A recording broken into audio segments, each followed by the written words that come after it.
المهم زيزو كان حاجز الطياره، كان في طياره مع الطياره يوم 5/6، يوم الماتش، يوم الوقفه. الطياره دي كان ميعادها الساعه 6. ف ما اعرفش يعني، دي معلومتي، الطياره ميعادها الساعه 6.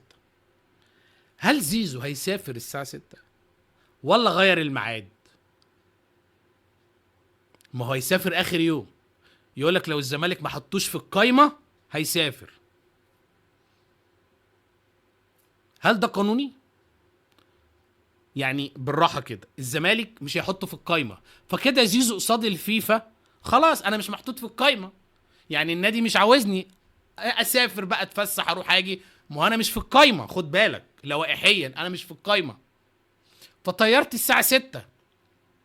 هل الزمالك اللي مستقين مجلس الكلفتات البتل اللي الخطيب عمال يخسوقهم وهم مستقين، هل يقدر مجلس الإدارة يكلم آمن الرمادي يدخل الواد ده في قائمة المباراة؟ ويا سلام بقى لو طلع فعلا حاجز يوم 5/6 الساعة 6 المغرب والماتش بالليل الساعة 8/9، ويا سلام بقى لو ما حضرش في قائمة المباراة، قعدوا على الدكة زف وزفة بلدي، خلي الجمهور يزف بلدي ويروح يسخن عندهم. سيسو خليه يروح يسخن عندهم. طلعوا مسرح، عارف الليل ياما، طلعوا مسرح خليها ختامه مسك.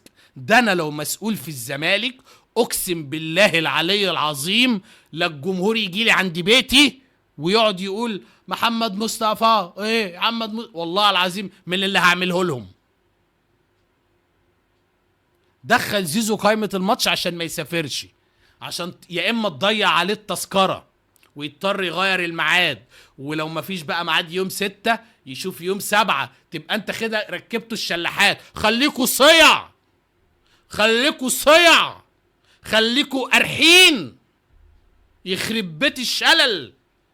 انا اسف الحلقة دي انا اتعصبت كتير، انا بعتذر، انا في الحلقة دي خرجت عن شعوري، انا اسف والله ما تزعلوش مني، انما دول شلل بعد الاسرار دي وبعد الانفرادات اللي خرجت دي علم شلل.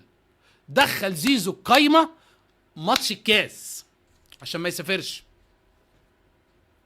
وعشان لو سافر تثبت للفيفا ان انا كنت حاطه في قائمة المباراة